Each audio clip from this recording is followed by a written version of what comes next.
While the term runner's face suggests that long-distance running causes premature facial aging, leading to sagging or gaunt appearance, this is not supported by scientific evidence and is considered an urban myth.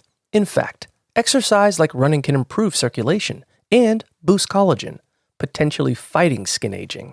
However, an aged appearance in long-distance runners is often correlated with lifestyle factors, not the running itself. The primary culprits for premature aging are prolonged sun exposure without adequate SPF, which can cause skin damage, and a lower body weight or significant weight loss, which reduces facial fat and volume.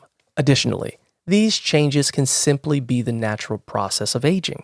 To prevent premature facial aging, especially for outdoor runners, it is essential to wear sunscreen with SPF 30 or higher, apply it 15 minutes before running, reapply every 2 hours or when sweating profusely, and consider avoiding running during peak sun hours, 10 a.m. to 4 p.m.